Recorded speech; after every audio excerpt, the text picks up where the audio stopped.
I'm just very glad ఇది నా first movie అని అండ్ నా director I think I couldn't have asked for anybody better.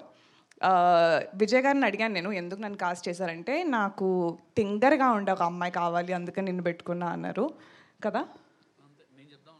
ఓ కదా నాకేం చెప్పాలో తెలియక నీ lines తీసేసుకున్నా sorry.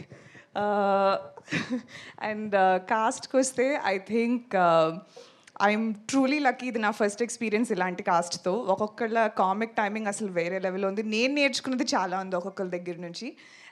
So I'm extremely excited to be a part of this project. And special thank you to బనివాసు sir, Bhanu Pratap sir, Kalyan sir and Somaraju sir for taking this gamble. మీది total credit Aravind గారికి ఇవ్వాలండి నాకు, ఎందుకంటే గుర్తుంది స్టిల్. నాకు విజయ్ 5 ఆప్షన్లు ఇచ్చాడు. ఓకే, నేను అరవింద్ గారి ఫస్ట్ ఫోటో మీది పెట్టాను, ఎందుకంటే నేను అప్పటికి ఇన్స్టా పెద్ద ఎక్కువ ఫాలో అవ్వట్లేదు. పెట్టగానే ఈ అమ్మాయి ఇంక హీరోయిన్, ఈ అమ్మాయి వెళ్ళిపో నువ్వు అని చెప్పి నన్ను రూమ్ నుంచి పంపించేస్తాను. సార్ నాకు ఇప్పటికీ గుర్తుంది. నాకు ఇప్పుడు దాకా ఎవరు చెప్పలేదు సార్ ఇలాంటి. అసలు సెకండ్ ఫోటో కూడా ఆయన చూడలేదు. ఒకసారి కాళ్ళు లేపుతారా సార్ ఇక్కడ నుంచి ఒకసారి? థ్యాంక్ యూ ఆయన సెకండ్ ఫోటో కూడా చూడలేదు.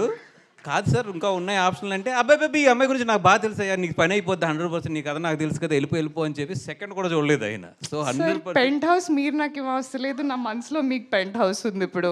Okay, so wow, I did know this. All the credits goes to him. So I take back నా స్పీచ్ని మొత్తం మార్చేసి thank you only to Allu Aravind sir for trusting that I can do this. వీళ్ళందరూ frauds అనమాట sir. ఇప్పుడు దాకా నేనే పెట్టాను అని అందరు చెప్పారు. ఇక్కడికి వచ్చి నాకు నిజం చెప్తున్నారు అందరూ. ఓ ఓకే, ఇంకా 20 రోజులు ఉంది స్కెడ్యూల్, నేను చూపిస్తాను అప్పుడు నా విశ్వరూపం. But thank you so much. ఇంకా మరి ఎక్కువ మాట్లాడిస్తున్నట్టున్నాను, తీసుకుంటారా?